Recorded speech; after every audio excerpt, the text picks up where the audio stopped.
যে এভিডেন্স যা আছে এই মামলার যখন বিচার হবে তৃণমূল কিছু করতে পারবে না। রায়তে 49 নম্বর প্যারাগ্রাফে স্পষ্টত লেখা আছে, candidates not specifically found to be tainted, তারাই একমাত্র পরীক্ষায় বসতে পারবে। টেট পরীক্ষাটা বাতিল করার যখন ডকুমেন্টারি এভিডেন্স চলে আসবে, 5 বছর পরে আসুক, 2 বছর পরে আসুক, তখন সেটাও বাতিল হয়ে যেতে পারে।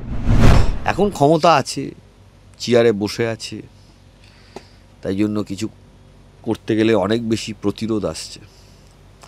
তৃণমূল আমলে যত চাকরি হয়েছে, তৃণমূল আমলে যত সরকারি ফেসিলিটি দেওয়া হয়েছে, সবটার মধ্যে দুর্নীতি আছে, ছাড়া কেউ পাবে না। ভারতবর্ষের বিচার ব্যবস্থার যেটা গণতান্ত্রিক কাঠামো,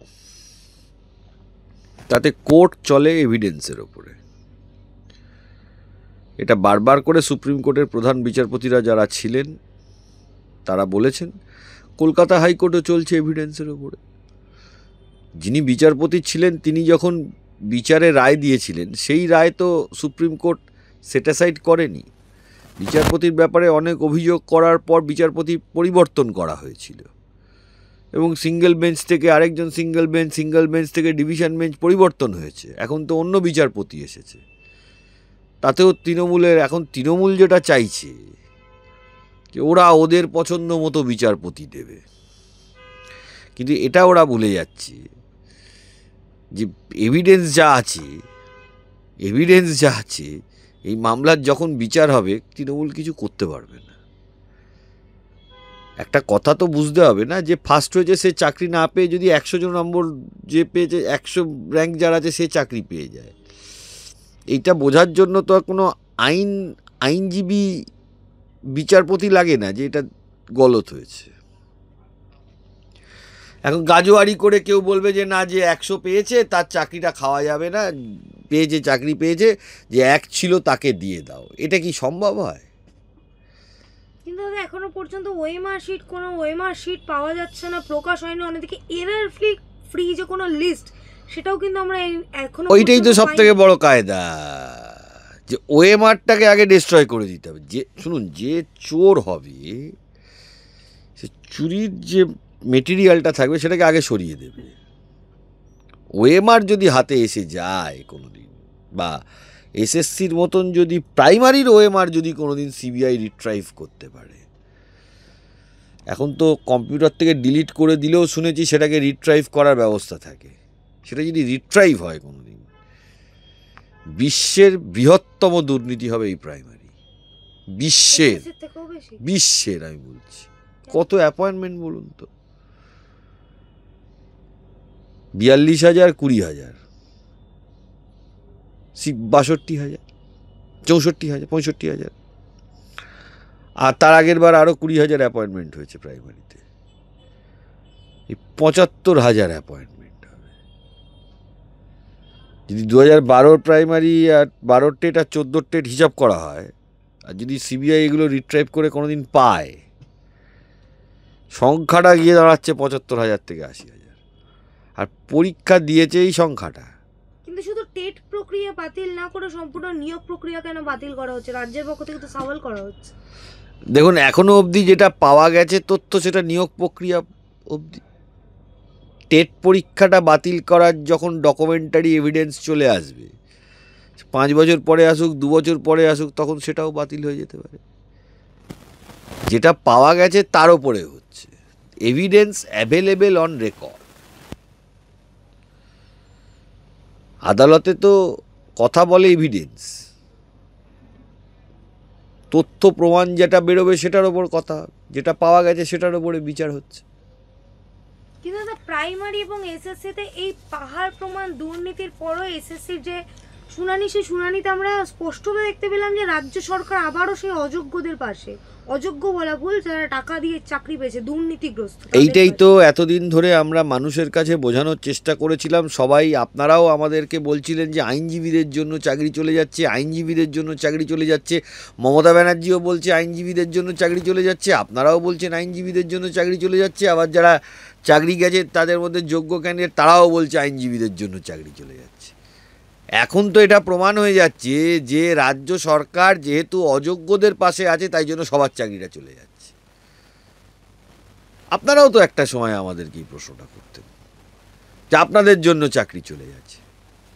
দুটো কারণে করতেন, একটা হলো বাজারে ন্যারেটিভ উঠেছে তাই জন্য করতেন, একটা হয়তো আপনাদের মনে খারাপ লেগেছে যে কিছু যোগ্য ছেলের চাকরি চলে যাচ্ছে, সেটা আইন না জেনে করতেন। কিন্তু এটা তো ঘটনা যে আজকে এটা প্রমাণ হয়ে যাচ্ছে যে রাজ্য সরকার যেহেতু দুর্নীতিগ্রস্তদের পাশে আছে, আমি একটু কথাটা শব্দটা প্রয়োগটা চেঞ্জ করছি, রাজ্য সরকার নয়, মমতা ব্যানার্জি মুখ্যমন্ত্রী মমতা ব্যানার্জি দুর্নীতিগ্রস্তদের যেহেতু পাশে আছে, তাই জন্য যারা সৎ লোক তাদেরও এফেক্ট হয়ে যাচ্ছে। এই যে ধরুন আপনাকে আমি একটা কথা বলি, 26,000 লোকের চাকরি চলে গেল, এটা তো শুধু 26,000 পরিবারের গেল তা নয়, সমাজটা অ্যাজ এ হোল এফেক্ট হলো, এটাও তো দেখতে হবে। যারা যারা ছাত্র যারা স্কুলে পড়তো তাদের ওপরও তো এফেক্ট হলো। তো এর জন্য কি আইনজীবীদের দায়ী করা মানে আছে যে এদের জন্য চলে গেল? তাহলে তো স্বার্থান্বেষী কথাবার্তা হয়ে গেল। 2011 সালের আগে তো হয়নি, অন্য রাজ্যে তো হয় না, দুটো একটা রাজ্যে হয়েছে। তাহলে এটা যে টোটাল প্রক্রিয়াটাই গলত হলো, যিনি করলেন তাকে কেউ দোষ দেবে না, এটা কি করে সম্ভব হয়? এই জায়গাটা থেকেই আমার মানুষের কাছে আবেদন।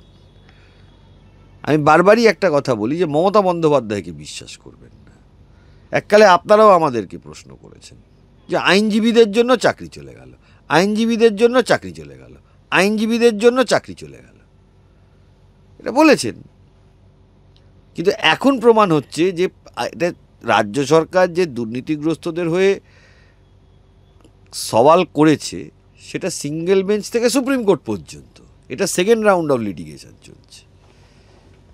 রাজ্য সরকার যদি খোলাখুলি কোর্টের কাছে এটা দিয়ে দিত যে এই জেনুইন, এই false, first phase of counselling এগুলো genuine, second phase of counselling এগুলো জেনুইন, থার্ড ফেজ আমাদের নিজস্ব কিছু ভুল হয়েছে, এক্সপায়ার করে গেছে হয়তো, কিন্তু এরা জেনুইন, ফোর্থ ফেজ এরা জেনুইন, ফিফথ ফেজ এরা জেনুইন, সিক্স ফেজ কাউন্সিলিং এরা genuine, 7th 8th 9th 10th 11th 12th এই হলো জেনুইন। এদের না ওএমআরে গণ্ডগোল আছে, এদের না ব্যাকডোর দিয়ে অ্যাপয়েন্টমেন্ট হয়েছে, এদের না র্যাঙ্ক জাম্প হয়েছে, এটা হলো তার লিস্ট। আরেকটা লিস্ট কি, যে যেখানে আমরা ভুল করে এতগুলো লোককে ঢুকিয়ে দিয়েছি। এটা একদিন সময় লাগে না, 1 ঘন্টার কাজ না। রাজ্য সরকারের পক্ষ থেকে তো বলা হচ্ছে যে সুপ্রিম কোর্টের রায় নাকি কোথাও লেখাই নেই যে যারা দুর্নীতিগ্রস্ত অর্থাৎ টাকা দিয়ে চাকরি পেয়েছে, চিহ্নিত টেন্টেড, তারা নাকি নতুন যে বিজ্ঞপ্তি বেরিয়েছে, নতুন যে পরীক্ষা, সেই পরীক্ষায় বসতে পারবে না। এটা রাজ্য সরকার কোর্টে অন ইনস্ট্রাকশন বলছে রাজ্য সরকারের যারা আইনজীবী আছেন। আমি বলবো এটা মমতা বন্দ্যোপাধ্যায় মুখ্যমন্ত্রীর কথা, ওনাকে যারা স্পষ্ট তো লেখা ছিল রায়তে 49 নম্বর প্যারাগ্রাফে স্পষ্ট তো লেখা আছে, candidates not specifically found to be tainted, তারাই একমাত্র পরীক্ষায় বসতে পারবে।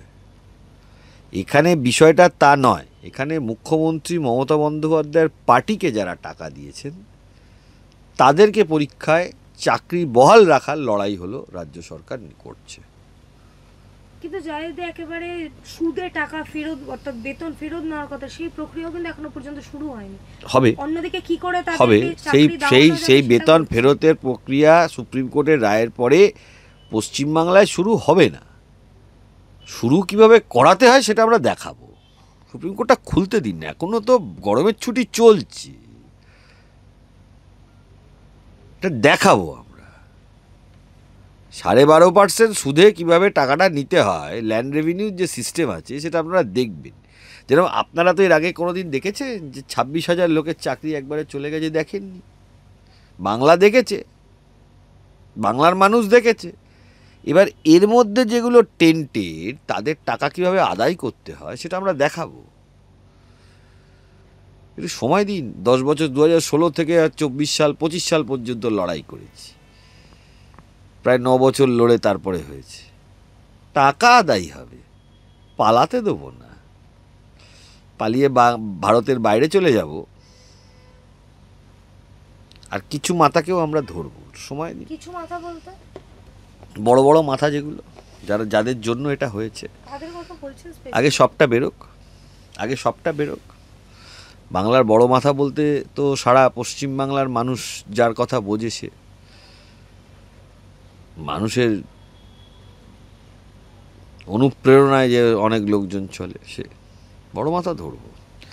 এখন ক্ষমতা আছে, চেয়ারে বসে আছে, তাই জন্য কিছু করতে গেলে অনেক বেশি প্রতিরোধ আসছে। তৃণমূল আমলে যত চাকরি হয়েছে, তৃণমূল আমলে যত সরকারি ফেসিলিটি দেওয়া হয়েছে, সবটার মধ্যে দুর্নীতি আছে, ছাড়া কেউ পাবে না। হ্যাঁ, ভারতবর্ষের বিচার ব্যবস্থাকে বলতে পারেন, ভারতবর্ষের বিচার ব্যবস্থা বললে হবে না, বিচার ব্যবস্থা প্রক্রিয়াটাই একটু স্লো প্রক্রিয়াটাকে আগে বুঝতে হবে। একটা কেউ মামলা কোর্টে নিয়ে আসলো, তার যে অপোনেন্ট তাকে নোটিশ করা হবে, তাদেরকে বলার সুযোগ দিতে হবে, যা খুশি বলতে পারে সুযোগ দিতে হবে, দুপক্ষ সওয়াল জবাব হবে, এফিডেভিট এক্সচেঞ্জ হবে। এটা ছোটোখাটো প্রক্রিয়া না, প্রক্রিয়াটাই বড় প্রক্রিয়া। কারণ সব পক্ষকে শুনানি, যে আজকে বলছে রাজ্য সরকার টেন্টেডদের হয়ে দাঁড়িয়েছে, চরম ব্যবস্থা নেওয়ার আগে রাজ্য সরকারও তো তার সুযোগ পাবে যে টেন্টেডদের বাঁচানোর, তাদের যেটা শখ সেটা তারা কোর্টে বলতে পারবে। এটাই তো আমাদের ভারতবর্ষের গণতন্ত্র এবং বিচার ব্যবস্থা, তারা বলে নিক সবটা। কিন্তু দাদা, এই যে কোর্টে বলা হচ্ছে যে যারা টেন্টেড তাদের নাকি সুপ্রিম কোর্টের রায় লেখা নেই যে তারা পরীক্ষায় বসতে পারবে, রাজ্যের পক্ষ থেকে যে সকল আইনজীবী দাঁড়িয়েছে তারা তো যথেষ্ট সিনিয়র আইনজীবী। না, দেখুন, আবারও আমি কথা বললাম, রাজ্যের পক্ষ থেকে আপনি যেটা বলতে চাইছেন, সিনিয়র আইনজীবী কল্যাণ বন্দ্যোপাধ্যায়ের সম্বন্ধে বলতে চাইছেন। উনি সত্যিই খুব সিনিয়র আইনজীবী, কল্যাণ বন্দ্যোপাধ্যায় খুব পারদর্শী আইনজীবী। আমি ওনাকে যথেষ্ট সম্মানও করি এবং ওনার থেকে আমি অনেক কিছু শেখারও চেষ্টা করি। আইনজীবী হিসাবে ভালো আইনজীবী, সেটা নিয়ে আমি কোনো মন্তব্য করব না। কিন্তু কল্যাণ বন্দ্যোপাধ্যায় তো আইনজীবী, যদি কেউ রাজ্য সরকারের যে কোনো আইনজীবী হয়, তিনি তো রাজ্য সরকারের যে ইনস্ট্রাকশান সেইটার বাইরে তিনি কিছু বলতে পারবেন কি? আর এখানে তো রাজ্য সরকারের ইনস্ট্রাকশান না, একটু ভুল বলবো, মানে আইনে রাজ্য সরকারের ইনস্ট্রাকশান মমতা বন্দ্যোপাধ্যায়ের ইনস্ট্রাকশান। কিন্তু তিনি সেই এই কোর্টে, হাইকোর্ট বলুন, সুপ্রিম কোর্ট বলুন, যে টাকাটা খরচা করছেন, সেটা তো যে বকেয়া ডিএ, সেই ডিএ দিয়েও তো মিটিয়ে দিতে পারেন। দেখুন, রাজ্য সরকার ফালতু খরচা করে, সেটা তো জনগণের করের টাকায় খরচা করে রাজ্য সরকার চলছে, এটা তো সবাই জানে। কর্মচারীদের ডিএটা কর্মচারীরা পাবে। আবারও এখানে আমি একটাই কথা বলবো, সুপ্রিম কোর্টের রায় হয়েছে, অধিকার পাওয়া যায় না। আপনি যদি আপনার পকেট থেকে কিছু চুরি করে নিই, সেটা আপনাকে আমার থেকে জিনিসটা ছিনিয়েই নিতে হবে, যদি চুরি করে নিই। তাই কেউ যদি কোনো কিছু চুরি করে নেয়, নিজের অধিকার পাওয়া যায় না, ছিনিয়ে নিতে হয়।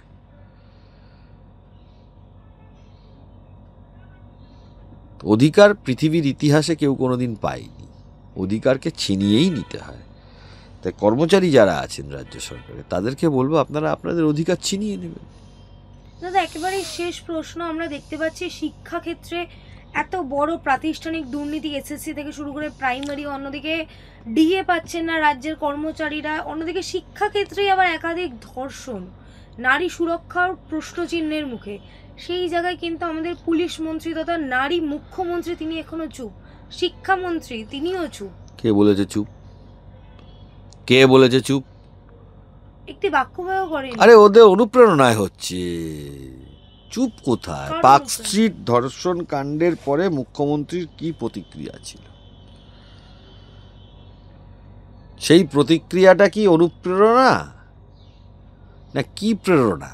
আপনারা ওনাকে প্রশ্ন করুন।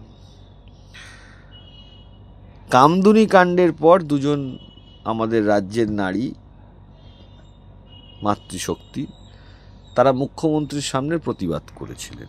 মুখ্যমন্ত্রী কি করেছিলেন? ওনাকে প্রশ্ন করেছিল এক সংবাদ মাধ্যমে এক অল্প বয়সী একজন মেয়ে, তাকে বলেছিলেন তিনি মাওবাদী। তাই যাই ঘটছে ওনার অনুপ্রেরণায় ঘটছে। সব জায়গায় দেওয়ালে লেখা দেখবেন অনুপ্রেরণা। তা এইটা তার অনুপ্রেরণায় ঘটছে এবং সেটা বাড়ছে, কমছে না, এবং এটা বাড়বেও। প্রশাসনের শীর্ষে বসে কেউ যদি এই ধরনের মন্তব্য করে, এখন তার বিচার আজকে হবে না, যেদিন ক্ষমতায় থাকবে না সেদিন হবে। গোটা পরিবার, গোটা দলেরই বিচার হবে। ধন্যবাদ।